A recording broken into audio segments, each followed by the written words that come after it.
بسم اللہ الرحمن الرحیم۔ ناظرین، شوال 10 نبوی میں حضور اکرم صلی اللہ علیہ وسلم طائف تشریف لے گئے۔ اس سفر میں صرف آپ کے غلام حضرت زید بن حارثہ رضی اللہ تعالی عنہ آپ کے ساتھ تھے۔ طائف میں ثقیف کا قبیلہ آباد تھا۔ آپ صلی اللہ علیہ وسلم یہ اندازہ کرنے کے لیے طائف تشریف لے گئے کہ قبیلہ ثقیف کے دلوں میں بھی اسلام کے لیے کچھ گنجائش ہے یا نہیں۔ آپ صلی اللہ علیہ وسلم یہ امید بھی لے کر گئے تھے کہ ممکن ہے یہ لوگ مسلمان ہو جائیں اور آپ کی حمایت میں اٹھ کھڑے ہوں۔ طائف پہنچ کر آپ نے سب سے پہلے اس قبیلے کے سرداروں کے پاس جانے کا ارادہ کیا۔ یہ 3 بھائی تھے۔ ایک کا نام عبد یا علیل تھا، دوسرے کا نام مسعود تھا اور تیسرے کا نام حبیب تھا۔ ان تینوں کے بارے میں پوری طرح وضاحت نہیں ملتی کہ یہ بعد میں مسلمان ہو گئے تھے یا نہیں۔ بہرحال آپ صلی اللہ علیہ وسلم نے ان تینوں سے ملاقات کی، اپنے آنے کا مقصد بتایا، اسلام کے بارے میں بتایا، انہیں اسلام کی دعوت دینے کے ساتھ مخالفوں کے مقابلے میں ساتھ دینے کی دعوت دی۔ ان میں سے ایک نے کہا، کیا وہ تم ہی ہو جسے خدا نے بھیجا ہے؟ ساتھ ہی دوسرے نے کہا، تمہارے علاوہ خدا کو رسول بنانے کے لیے کوئی اور نہیں ملا تھا؟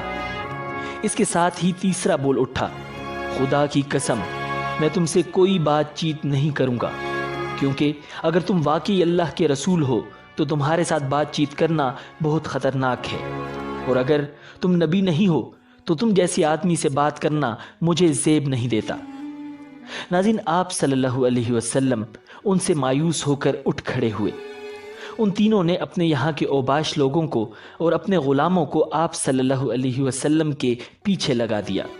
وہ آپ کے گرد جمع ہو گئے۔ راستے میں بھی دونوں طرف لوگوں کا ہجوم ہو گیا۔ جب آپ صلی اللہ علیہ وسلم ان کے درمیان سے گزرے تو وہ بدبخت ترین لوگ آپ صلی اللہ علیہ وسلم پر پتھر برسانے لگے، یہاں تک کہ آپ جو قدم اٹھاتے وہ اس پر پتھر مارتے۔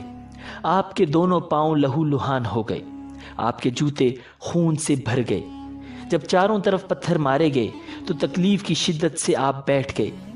ان بدبخت اوباشوں نے آپ صلی اللہ علیہ وسلم کی بغلوں میں بازو ڈال کر آپ کو کھڑے ہونے پر مجبور کر دیا۔ جو ہی آپ نے چلنے کے لیے قدم اٹھائے وہ پھر پتھر برسانے لگے۔ ساتھ میں وہ ہنس رہے تھے اور کہے لگا رہے تھے۔ زید بن حارثہ رضی اللہ تعالی عنہ کا یہ حال تھا کہ وہ آپ کو پتھروں سے بچانے کے لیے خود کو ان کے سامنے کر رہے تھے۔ اس طرح وہ بھی لہو لہان ہو گئے، لیکن اس حالت میں بھی انہیں آپ صلی اللہ علیہ وسلم ہی کی فکر تھی، اپنی کوئی پرواہ نہیں تھی۔ ان کے اتنے زخم آئے کہ سر پھٹ گیا۔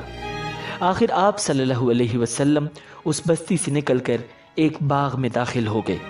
اس طرح ان بدبخت ترین لوگوں سے چھٹکارا ملا۔ آپ اور زید بن حارثہ رضی اللہ تعالی عنہ اس وقت تک زخموں سے بالکل چور ہو چکے تھے اور بدن لہو لہان تھا۔ آپ ایک درخت کے سائے میں بیٹھ گئے۔ آپ صلی اللہ علیہ وسلم نے اللہ رب العزت سے دعا کی، اے اللہ، میں اپنی کمزوری، لاچاری اور بے بسی کی تجھ سے فریاد کرتا ہوں۔ یا ارحم الراحمین، تو کمزوروں کا ساتھی ہے اور تو ہی میرا رب ہے، اور میں تجھ ہی پر بھروسہ کرتا ہوں۔ اگر مجھ پر تیرا غضب اور غصہ نہیں ہے تو مجھے کسی کی بھی پرواہ نہیں۔ اسی وقت اچانک آپ صلی اللہ علیہ وسلم نے دیکھا کہ وہاں باغ کے مالک عتبہ اور شیبہ بھی موجود ہیں۔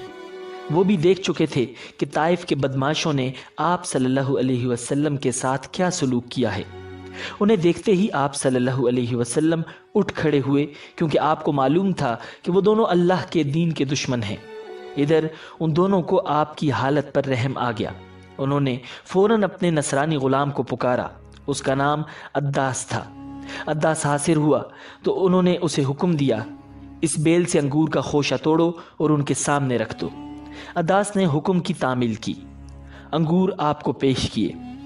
آپ صلی اللہ علیہ وسلم نے جب انگور کھانے کے لیے ہاتھ بڑھایا تو فرمایا، بسم اللہ۔ عداس نے آپ کے منہ سے بسم اللہ سنا تو اس نے اپنے آپ سے کہا، اس علاقے کے لوگ تو ایسا نہیں کہتے۔ آپ صلی اللہ علیہ وسلم نے اس سے پوچھا، تم کس علاقے کے رہنے والے ہو؟ تمہارا دین کیا ہے؟ عداس نے بتایا کہ وہ نصرانی ہے اور نینوا کا رہنے والا ہے۔ اس کے منہ سے نینوا کا نام سن کر آپ صلی اللہ علیہ وسلم نے ارشاد فرمایا، تم تو یونس علیہ السلام کے ہم وطن ہو، جو متا کے بیٹے تھے۔ عداس بہت حیران ہوا اور بولا، آپ کو یونس بن متا کے بارے میں کیسے معلوم ہوا؟ خدا کی قسم، جب میں نینوا سے نکلا تھا تو وہاں 10 آدمی بھی ایسے نہیں تھے جو یہ جانتے ہوں کہ یونس بن متا کون تھے، اس لیے آپ کو یونس بن متا کے بارے میں کیسے معلوم ہوا؟ اس پر نبی اکرم صلی اللہ علیہ وسلم نے ارشاد فرمایا، وہ میرے بھائی تھے، اللہ کے نبی تھے، اور میں بھی اللہ کا رسول ہوں۔ اللہ تعالیٰ ہی نے مجھے ان کے بارے میں بتایا ہے، اور یہ بھی بتایا ہے کہ ان کی قوم نے ان کے ساتھ کیا سلوک کیا تھا۔ آپ صلی اللہ علیہ وسلم کی زبان مبارک سے یہ الفاظ سنتے ہی عداس فوراً آپ کے نزدیک آ گیا اور آپ کے ہاتھوں اور پیروں کو بوسہ دینے لگا۔ باغ کے مالک عتبہ اور شیبہ دور کھڑے یہ سب دیکھ رہے تھے۔ انہوں نے عداس کو آپ کے قدم چومتے دیکھا تو ان میں سے ایک نے دوسرے سے کہا، تمہارے اس غلام کو تو اس شخص نے گمراہ کر دیا۔ پھر عداس ان کی طرف آیا تو ایک نے اس سے کہا، تیرا ناس ہو، تجھے کیا ہو گیا تھا؟ تو اس کے ہاتھ اور پیر چھونے لگا تھا۔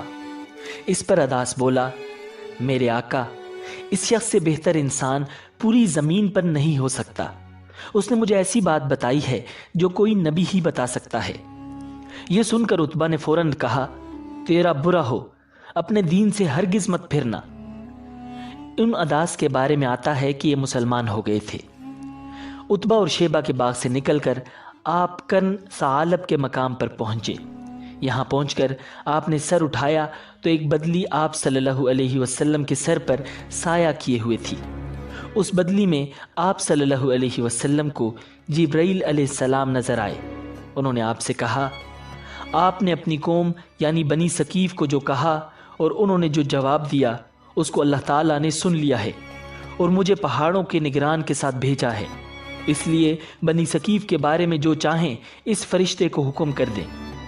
اس کے بعد پہاڑوں کے فرشتے نے نبی اکرم صلی اللہ علیہ وسلم کو پکارا اور عرض کیا، اے اللہ کے رسول، اگر آپ چاہیں تو میں ان پہاڑوں کے درمیان اس قوم کو کچل دوں یا انہیں زمین میں دھسا کر ان کے اوپر پہاڑ گرا دوں۔ پہاڑوں کے فرشتے کی بات کے جواب میں نبی اکرم صلی اللہ علیہ وسلم نے ارشاد فرمایا، نہیں، مجھے توقع ہے کہ اللہ تعالیٰ ان کی اولاد میں ضرور ایسے لوگ پیدا فرمائے گا جو اللہ تعالیٰ کی عبادت کریں گے اور اس کے ساتھ کسی کو شریک نہیں ٹھہرائیں گے۔ اس پر پہاڑوں کے فرشتے نے جواب دیا، اللہ تعالیٰ نے جیسا آپ صلی اللہ علیہ وسلم کو نام دیا ہے، آپ صلی اللہ علیہ وسلم حقیقت میں رؤوف و رحیم ہیں، یعنی بہت معاف کرنے والے اور بہت رحم کرنے والے ہیں۔ ناظرین، امید ہے کہ آپ کو یہ ویڈیو پسند آئی ہوگی۔ ملتے ہیں بہت جلد ایک نئی ویڈیو کے ساتھ۔ اللہ نگہبان۔